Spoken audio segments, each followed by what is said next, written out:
9장 1절 이 모든 것을 살펴본즉 의인들이나 지혜자들이나 그들의 행위나 모두 다 하나님의 손안에 있으니 사랑을 받을는지 믿음을 사람이 알지 못하는 것은 모두 그들의 미래의 일들입니다. 지금 우리 그 8장 17절에 하나님의 모습 아래에서 사람이 능히 알아낼 수 없도다. 사람이 아무리 애써 알아보려고 할지라도 능히 알지 못하나니 비록 지혜가 아노라 할지라도 능히 알아내지 못하리라. 지혜자인 솔로몬의 입장에서 그렇게 했을진데 솔로몬 생애에서 아들로 있건 그럼에도 불구하고 아도니아의 잘못을 주고 타이를 밀수해가지고 또 해가지고 아주 그 귀한 행전을 세우기도 했고 또 나가지고 스바임을 갖다 해서 또 무역을 장려해가지고 건강하겠고 그러나 또 라고 하는 솔로몬 우상 숭배와 일부 다쳐져 있다. 상당 기간 버림을 받고 살아왔고 경고도 했고 일들이 생겼었고 그걸 자기 마음대로 하는데도 불구하고 모든 행세를 행위들을 사람이 알아낼 이런 게 해서 사람이라고 하는 인본주의적인 시작 우리 이제 그 믿는 자들에게 예수님이 묻잖아요.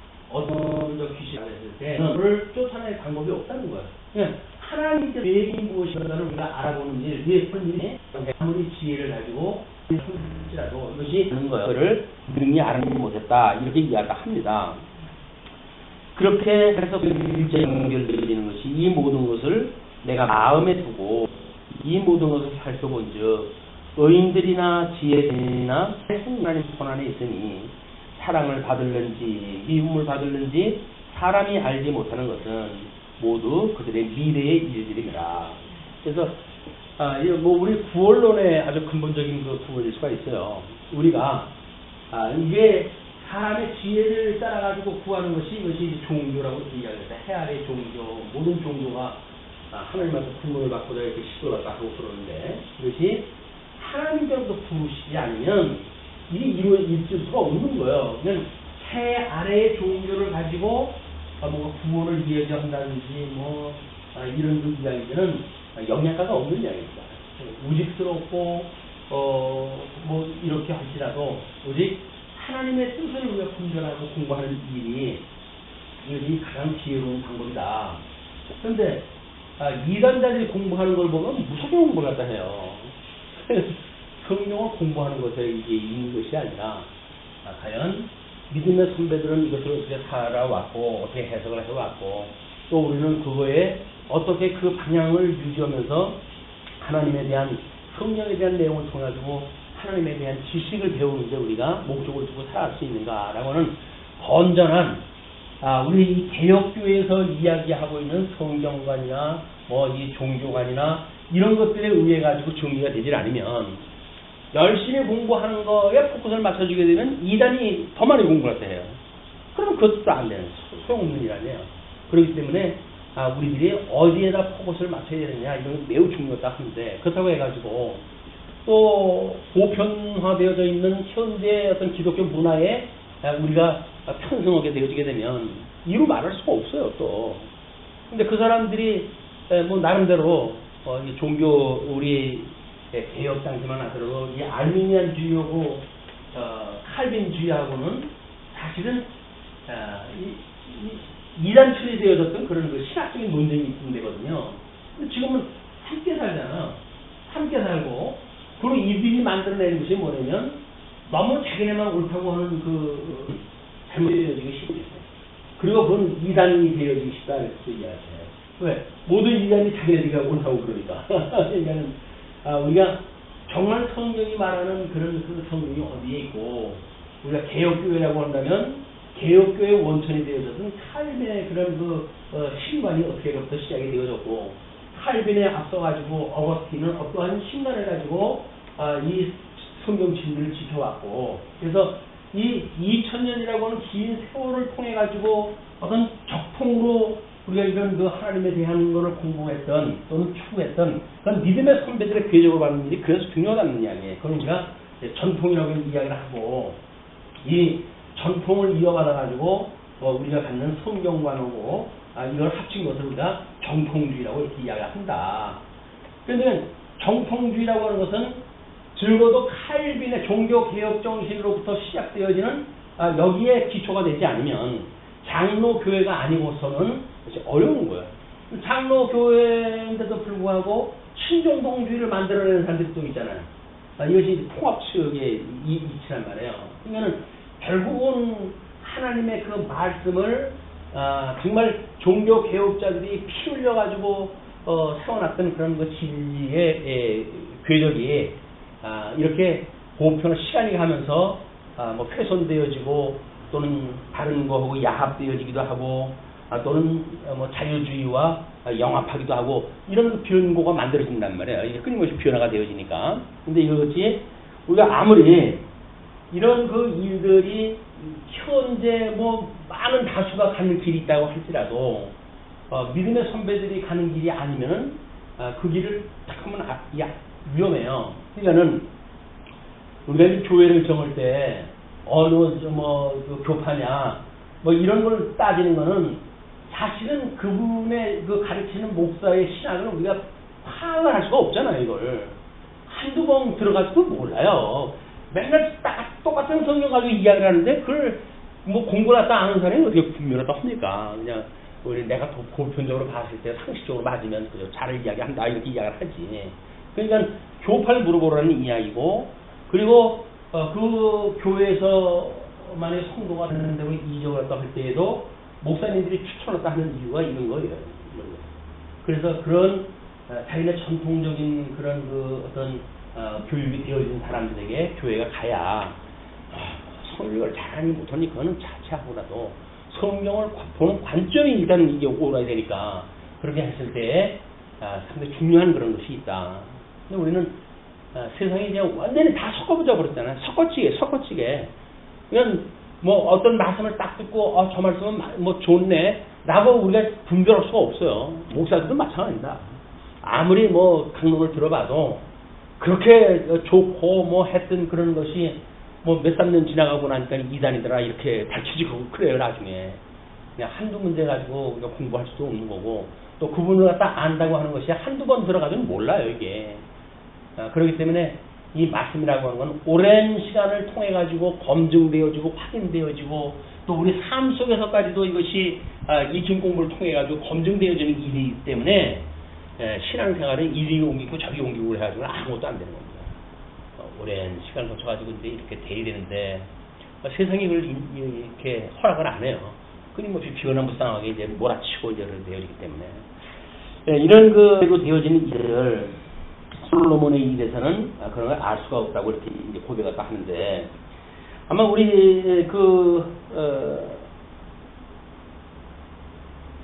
하나님의 그 속성에 대한 그 그림을 그려놓은 거 위에 통섭 성경 개론에서는 하나님의 속성을 말할 때 무슨 성으로 표현을 했다 이렇게 이야기를 했어요. 그래서 전도서는 우리가 계시적 영혼성이라고 이야기를 했으니까 사전적으로 봤을 때에 그 무슨 적이라고 했을 적은 주로 추상적인 뜻이나 동작, 상태 따위를 나타내는 서술성 한자어 명사 뒤에 붙어서 그런 상태로 됨, 그런 성질을 띈, 그것에 관계됨 등의 뜻을 더하여 명사를 만드는 말을 뜻한다. 이제 사전에 있는 내용이 사전에 그 적이라고 하는 걸 해석을 그렇게 붙여놓은 거예요. 물론 뭐 적이 일본 사람들이 썼던 일본식 뭐 용 사람들도 있어요. 그러나 뭐 어떻게 됐든지 자주간 그때부터 우리가 계속 쓰고 있는 용어라고 한다면 우리 걸로 만들어내서 승화를 하다 시켜놔야지. 그 사람들이 쓰던 거기 때문에 잘라버린다고 한다면 뭐 우리 새로 만들어내지도 않고 잘라버리기만 하고 이런 용어가 제한을 받을 수밖에 없습니다. 그래서 이 사전에 올라와져 있는 한글 사전에 올라와져 있는 그거를 받아들이는 걸 전제로 해가지고 설명하다 해갈 필요가 있다 이런 생각이 들고요. 그래서 그런 우리가 무슨 적했을 때 그것을 그런 성질을 띈 성질에 대한 성질 그리고 이제 그 뒤에 무슨 성이라고 하는 것은 사람이나 사물의 본성이나 본바탕을 말한다. 그래서 여기는 이제 종교적인 용어라고 이렇게 이야기를 했는데 사실은 사전에는 불교적 용어라고 이렇게 나와져 있어요. 불교적 용어로는 모든 존재가 본래부터 가지고 있는 불변의 본질을 뜻한다. 성질을 뜻한다 그 이야기 아니겠어요? 그 성질이나 무슨 적이라고 하는 그 이야기는 그렇게 이제 그런 성질을 띠는 성질 명사 뒤에 붙어가지고 그래서 그것도 성질이고 뒤에 무슨 성 했을 때 그것도 성질에 대한 이야기예요.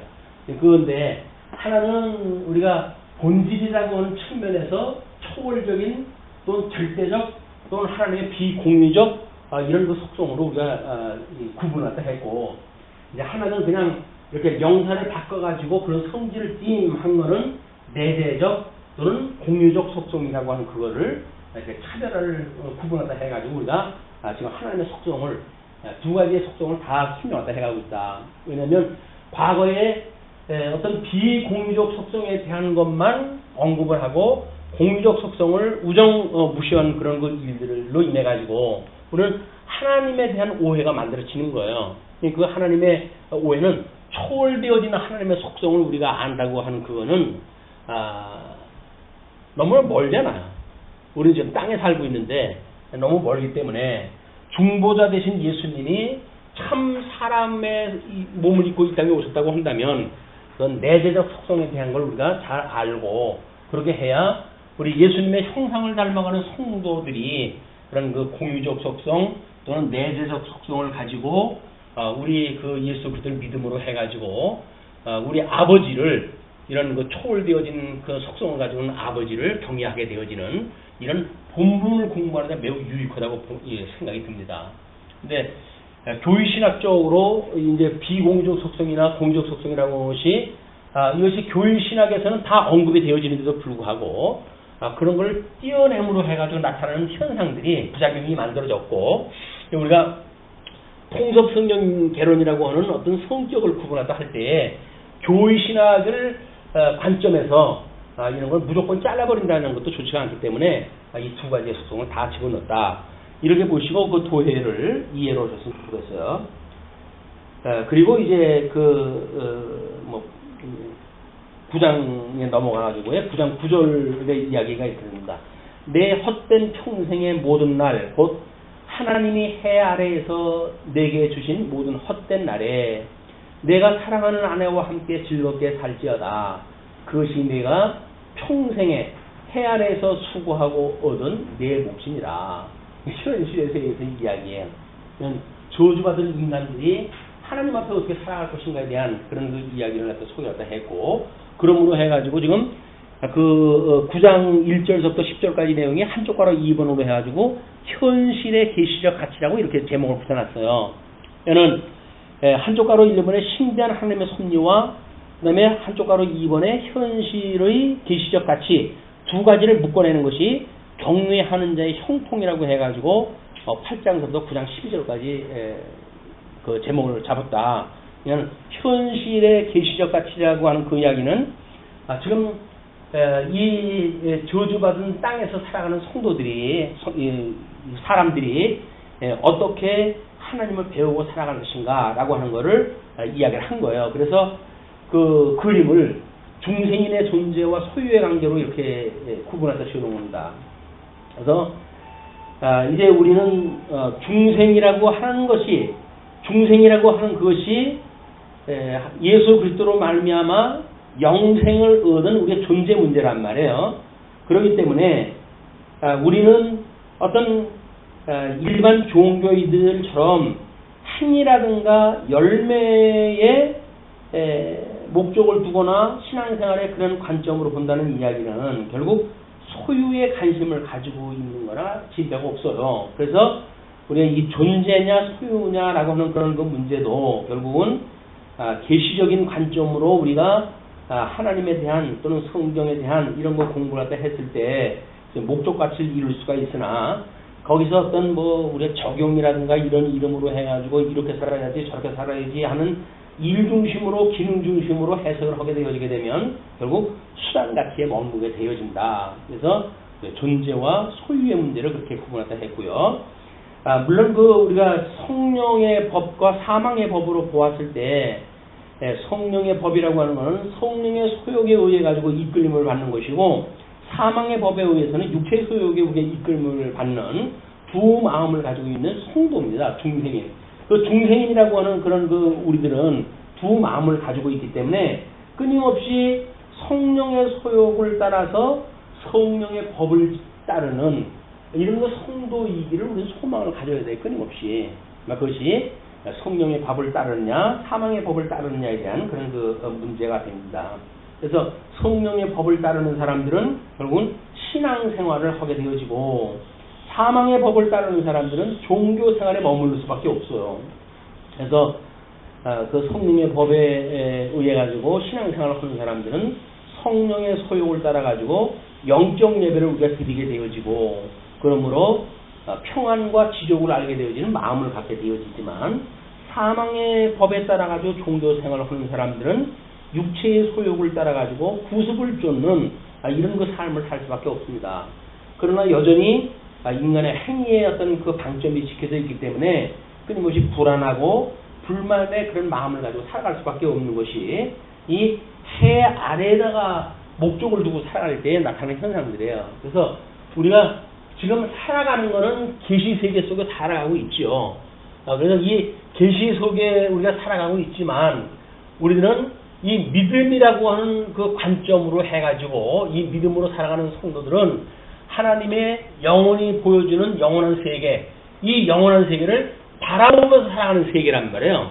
그러니까 계시 세계에 살고 있다고 해가지고 이 땅에 살고 있는 당신을 가지고 우리가 추구하는 것이 아니라 비록 우리는 계시 세계에 살고 있지만 하나님의 영원한 세계를 우리가 계시되어진 걸 보고 믿음으로 우리가 살아가기 때문에 우리가 살아가는 세계는 일반 사람들이 살아가는 방식하고 달라요. 그건 믿음으로 산다 이렇게 이야기를 하는 겁니다. 오직 의인은 믿음으로 말미암아 사는 거지 여기서 뭐를 잘 해가지고 살아가는 게 아니란 말이에요. 기능적으로 뭘 잘 해가지고 살아가는 것이 아니라 우리 여전히 하나님의 뜻을 분별해가지고 오직 의인은 믿음으로 말미암아 산다. 믿음으로 말미암아 산다고 하는 이 이신칭의에 대한 개념을 놓치게 되어지게 되면 종교개혁 500년이 전부 허상 돌아버리고 마는 거예요. 모두 이 성도는 믿음으로 말미암아 사는 거예요. 믿음으로 말미암아. 그 믿음으로 말미암아 산다는 이야기는 여전히 우리가 아직도 육신의 소욕이 이 계시 속에 있어가지고 있음에도 불구하고 우리는 여전히 그 죄에서 구원하실 분이 주님인 걸 믿고 온전케 하신 예수 그리스도를 바라보고 살아가는 것이 믿음으로 살아가는 거란 말이에요. 우리 행위가 뭔가 고쳐져가지고 그런 거 하는 거 아니에요. 그냥 우리가 그렇게 믿어지기 때문에 죽었던 우리를 살려주셨던 주님이기 때문에 이분이 우리를 온전케 한다고 하는 믿음을 가지고 살아가는 것이 여기서 내가 뭐 온전해져가지고 의인이 되어지고 그런 게 아닙니다. 그냥 목사라고 하면 다를 것도 없어요. 그 나물에 그 밥이지. 그러니까 예수 그리스도를 우리가 바라보고 산다는 이야기는 우리가 땅에서 땅을 디디고 살아가는 성도이기 때문에 이 죄가 만연한 세상에 살아갈 수밖에 없고 그렇다고 해서 여기서 뭔가 우리가 구별되어진 삶을 산다고 해가지고 우리가 무슨 뭐 다른 사람 3끼 먹는데 1끼 먹는 것도 아니고 똑같은 생활도 하는데 그러면 우리가 중생의 삶은 무언가 여기서 믿음으로 산다는 거예요. 여기서 사는 다른 사람 죽은 사람들하고 다르게 주님께서 우리를 의인이라고 칭해줘가지고 우리를 여기서 살게 하신다. 그건 믿음이 모든 율법이 우리를 정죄할 수가 없는 거예요. 그렇기 때문에 그렇지 않다고 한다면 끊임없이 여기서 우리는 지적질을 당하면서 살아야 돼요. 율법에 대한 의해가지고 그런 것들로 그런 그 관심을 가지고 그런 주제를 가지고 한번 10절까지 한번 보시죠. 먼저 9장 1절로 3절까지는 의인과 악인이 같은 운명을 맞이한다. 참 얄궂은 운명이지만 우리 1절을 이제 살펴봤고요. 2절 모든 사람에게 임하는 그 모든 것이 일반이라. 의인과 악인, 선한 자와 깨끗한 자와 깨끗하지 아니한 자, 제사를 드리는 자와 제사를 드리지 아니하는 자에게 일어나는 일들이 모두 일반이니 선인과 죄인, 맹세하는 자와 맹세하기를 무서워하는 자가 일반이로다. 기시세계 속에서 살아가고 있는 사람들은 의인이든 악인이든 일반이에요. 살아가는 그 폼은. 근데 우리 주님께서 우리를 여기서 불러내가지고 너는 이제 너는 의인이야. 내가 너는 의롭다고 칭해줬어. 라고 해서 칭의인으로 살아가는 사람들은 믿음으로 살아가는 사람들이기 때문에 하나님께서 그냥 의롭다고 칭해주시는 거예요. 우리가 여기서 의롭기 때문에 의롭다고 칭해주는 게 아니라니까요. 하나님께서 그냥 의롭다고 칭해주시는 걸 이신칭이라고 한다. 그러니까 나머지 인생도 마찬가지죠. 죽었던 우리를 살려주신 분이 우리 주님께서 거저 은혜로 우리를 갖다 살려주셨는데 여기서 살아가는 삶이라고 해도 내가 열매가 뭐가 맺혀가지고 이 되어지는 게 아니잖아요. 우리는 그것이 아니라 믿음으로 살아가기 때문에 만약에 여기서 무슨 우리가 행위가 나타난다고 한다면 그거는 믿음의 열매일 뿐이지 우리가 자랑을 하다 삼는 우리들의 열매가 여기 있을 수가 없다. 여기는 그래서 일반이에요. 다. 여기서 지금 9장 2절에서 이야기했던 모든 그 일반이 이 계시석의 속에서의 일반이다. 아마 이거를 방법을 계시할 방법이 이걸 설명할 방법이 없어요. 왜냐하면 지금 이 계시 세계와 영원한 세계를 구분했다 하는 것도 이것이 우리니까 이렇게 구분한다고 하잖아요. 거기다가 그러면 일반이라고 한다면 도대체 믿는 사람이라든가 영생을 얻은 사람은 다르게 뭐냐 라고 이야기하는 영역이 없어져 버린다고 한다면 설명이 안 돼, 이 성경들은. 근데 우리는 이런 우리 만드는 창조의 세계가 있고 영원한 세계가 있고 그 사이에 성도들에게 사는 이 믿음의 세계가 있다고 하는 그것이 모든 성경을 풀 수 있는 키워드가 여기 있는 거예요. 자, 그러면서 3절 모든 사람의 결국은 일반이라. 이것은 해 아래에서 이 해 아래라고 하는 거는 이제 우리 계시세계 현상세계를 이야기하는 거죠. 해 아래에서 행해지는 모든 일 중에 악한 것이니 곧 인생의 마음에는 악이 가득하여 그들의 평생에 미친 마음을 품고 있다가 후에는 죽은 자들에게로 돌아가는 것이라. 평생에 우리가 미친 마음 품고 사는 거여서 여기서 미친 마음 품고 살다 그러면 그냥 가는 거예요. 그러니까 여기에 사는 동안에 우리 주님께서 우리를 사랑한다고 하는 사랑을 깨닫고 믿음으로 우리가 이 세상을 능히 이기기도 하고 우리가 사랑한다고 하는 일은 인생 일대의 최고의 이게 복입니다. 최고의 복. 그 복을 우리한테 주셨단 말이에요. 이신칭이라고 하는 복을 갖다 주셨어요. 아담에게 주어졌던 복을 상실했었는데 그 상실한 복을 둘째 아담이신 예수님이 이 복을 회복해서 우리들을 그 자리에다 초청했다 했으니까요. 우리는 모든 걸 다 팔고 우리의 모든 걸 다 던져놓고도 이분하고 우리의 이 관계, 우리 이 하나님, 우리 머리 대신 예수 그리스도 이분과의 관계를 끊임없이 살필 이유가 있는 거예요. 그분이 나를 얼마나 사랑했는지, 그분이 어떤 일을 좋아하시는지, 그분이 오늘은 어떤 쪽으로 우리의 방향을 틀어놓으시는지 이런 거를 우리가 감지하고 살아가는 일이 성도가 마땅히 살아가는 게 영적 예배다. 영적 예배라고 그러면서 무슨 선한 어떤 열매 맺고 그러는 게 목적이 있는 게 아니에요. 주님이 좋아하는 일을 했다고. 주님이 좋아하면 나도 좋아하고, 주님이 싫어하면 나도 싫어하고, 하나님이 싫어하시니까는 성전을 갖다 뒤집어 엎고 그러잖아요, 예수님께서. 그것이 이 공부를 한다. 하나님과 공부를 한단 말이에요. 예수 그리스도와 우리가 같은 마음이 되어져서 예수 그때 마음을 품고 살아간다는 이야기는 미친 마음을 품고 살자는 우리들인데 예수 그때 마음을 품고 삶으로 해서 우리는 이제 이 믿음의 세계 속에서 우리 주님과 더불어서 하나님을 경외하며 살아가는 인생의 본분을 다하게 되어진다. 그 다음에 4절로 6절 보시게 되면 죽은 자의 무상함에 대한 이야기를 하죠. 모든 산자들 중에 들어있는 자에게는 모든 산자들 중에 들어있는 자에게는 누구나 소망이 있으면 산개가 죽은 자보다 낫기 때문이다. 개만도 못한 거예요. 산개만도 못한 거예요. 죽은 사람은. 우리가 이 계시세계 속에서 해 아래에서 별걸 누리는 게 무슨 이게 소용이 있어요. 산 개만도 못치 사는 건데 죽은 자가 그렇대요. 모든 산자들 중에 들어있는 자에게는 누구나 소망이 있음은 산개가 죽은 자보다 낫기 때문이라. 어떤 사람이 개 창살에 갇혀있는 그 그림을 가지고 1인 시위를 갖다 하더라고요. 내가 식용개랍니다. 뭐 이렇게 하면서. 그런데 참 시간이 갈라가면서 이 변화무쌍한 그런 그 일기를 보지요. 정약용이가 그 쓴 내용을 어떤 분이 소개하다 했더라고요. 개고기에 맛있는 그 개고기 먹는 방법에 대한 이야기를 그때 당시에는 석학이에요. 석학. 그 사람은 개고기 먹는 걸 보양식으로 해가지고 소개를 했다 했어요. 지금은 그렇게 한다 그러면 저는 돌로 쳐라 이럴 거예요. 세상에 변화무쌍한 걸 봅니다. 이 시한 세계 속에서, 상대적인 세계 속에서 우리가 뭘 믿고 삽니까, 이걸? 산자들은 죽을 줄을 알되 죽은 자들은 아무것도 모르며 그들이 다시는 상을 받지 못하는 것은 그들의 이름이 잊어버린 바 되니라. 이 죽어가지고 그냥 흙으로 돌아가는 그 인생들은 우리 아담에게 하나님께 저주했던 내용이 그거 아닙니까? 너희 근본된 토지를 알아라. 그래놓고는 너는 흙으로 되어졌으니 흙이 되어진 흙으로 돌아갈지니라. 그러니까 인간은 흙으로 돌아간다는 이야기는 뭐예요? 저주의 완성이에요. 저주의 완성. 거기에서 새로운 신령한 몸으로 예수 그리스도로 말미암아 우리가 새 생명이 얻었다고 하는 이것이 기적과 같은 일이란 말이에요.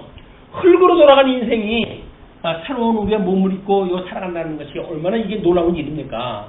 그러나 다행히 몸뚱아리 가지고 있어가지고 예수님을 믿으니까 옛날 가지고 있던 몸을 가지고 살아가는 것인데 그 몸은 누구나 가는 흙으로 돌아가는 인생들이에요. 흙으로. 저주받았던 몸들은 다 흙으로 돌아가야 돼요. 그리고 신령한 몸을 우리가 입고 우리 예수 그리스도와 더불어서 영원한 하나님 나라에 살게 되어진다.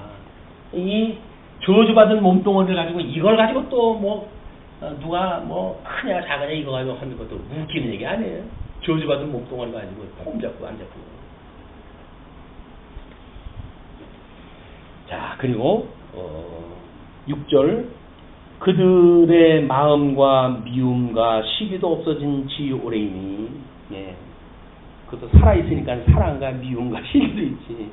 죽으면 그것도 다 끝나고 말아요. 해 아래에서 행하는 모든 일 중에서 그들에게 돌아갈 몫은 영원히 없느니라. 사랑도 없고 미움도 없고 시기도 없고 아무것도 기억하는 사람도 없고 그냥 끝이에요. 끝. 근데 그건 영원한 지옥에서 영원히 그런 그 존재로 살아간다고 하는 이 비극의 사건을 우리는 성경을 통해서 좀 확인하다 하고 있는 겁니다. 그리고 이 7절로부터 10절 즐겁게 사는 것이 인간의 본분이라고 이렇게 이야기를 해요. 지금 이 전제를 갖다 해놓고 뒤에 걸 우리가 읽어야 됩니다. 앞에 구절을 다 빼놓고 이거 뒤에를 읽으면 그래서 살만한 이유가 있네 이렇게 생각이 들어버려요. 그 즐겁게 사는 것이 인생의 본분이라고 하는 것이 너는 가서 기쁨으로 내 음식물을 먹고 즐거운 마음으로 내 포도주를 마실지어다. 이는 하나님이 내게 하는 일들을 벌써 기쁘게 받으셨음이니라. 이는 이 땅에 살고 있는 우리 계시 세계 속에서는 하나님이 어떠한 분인가를 배우고 익히는 이런 믿음의 세계 속에 있다고 한다면 그걸 받은 거예요. 그러니까 여기서 금식을 한다, 종교 생활을 잘한다, 열매를 맺는다, 다른 사람을 위해서 산다, 이런 걸 가지고 생고생하지 말고, 오히려 너희들이 하나님 앞에 이 부름을 받은 바가 되어졌다고 한다면, 너희들은 그렇게 사랑하는 그 모든 일들을 하나님 앞에서 그걸 하라, 그 이야기예요. 그리고 하나님께서는 망하는 자들은 망하는 자대로, 중생된 자는 중생된 자대로 하나님께서 이미 기쁘게 받으셨어요. 계시 세계 속에서 일이라고 하는 그거는 영원한 뜻이 지금 이 땅에서 이루어지는 거기 때문에 아버지의 뜻이 하늘에서 이루어졌던 것처럼 이 땅에서 이루어주세요. 이렇게 이야기를 하지 않습니까? 그냥 여기서 이러고 저러고 온다고 해서 영원한 세계가 바뀌는 게 아니에요. 그러니까 영원한 세계에서 이미 하나님께서 다 받으신 바가 된 거예요. 망할 자는 망하고 흥할 자는 흥하는 걸로 다 정해졌어요. 그러니까 하나님 안 믿을 바에야 잘 먹고 잘 살다가 그냥 가는 게 나아요. 그래도 하나님도 믿지 않으면서 여기서 개인이 다른 사람 이혼다고 해가지고 고생하는 사람들은 개인이 헛고생하는 거예요. 그러니 내 의복을 항상 희게 하며 내 머리에 향기름을 그치지 아니하도록 할지니라. 몸단장을 허라는 거예요. 의식주에 있어서 이게 얼마나 좋습니까? 먹는 걸로 해가지고 기름진 음식 먹고, 의복은 멋있는 걸로 하고, 그리고 향기름으로 해가지고 향단장하고, 내 헛된 평생의 모든 날, 왜 또 헛된 평생이라고 쓰는 거예요? 내 헛된 평생의 모든 날, 곧 하나님이 해 아래에서 내게 주신 모든 헛된 날에 내가 사랑하는 아내와 함께 즐겁게 살지어다. 그것이 내가 평생에 해 아래에서 수고하고 얻은 내 몫이니라. 여기서 다른 거 할 거 없어요. 그냥 개같이 살다가 죽으라는 얘기인데, 그걸 신학적으로 해가지고 너한테 주어진 분복이니까 그 분복, 얻었던 분복 가지고 그냥 잘 살아라, 그 이야기예요. 근데 그것이 만약에 믿음으로 사는 사람이 아니라고 한다면 이 계시세계 속의 일은 개와 같은 삶을 사는 거예요. 근데 믿음으로 사는 사람이라고 하니까 우리가 이 계시세계 속에서 아버지의 뜻이 이 땅에서 이루어지고 있는 거로구나 라고는 하나님을 배우고 익히는 계시로서의 가치가 여기서 존재가 되어지는 건데, 우리한테는 계시로서의 가치가 있는 거지 여기서 뭘 하는 기능의 가치가 있는 게 아닙니다. 소유의 가치가 있는 것도 아니에요. 존재와 또 중생되어지는 성도로서의 존재와 그리고 여기서 계시로서의 가치가 있다고 하는 거를 우리가 잊으면 신앙생활을 자꾸 격리고 나가게 돼요. 이런 그 신앙생활에 대해서 아마 우리 그 솔로몬은 힘주어 가지고 경외하는 자의 형통이란 무엇인가 라고 하는 내용을 소개했다 한 겁니다. 다음 시간에 지혜로운 자의 유익에 대한 걸 공부하기라고 저는 여기서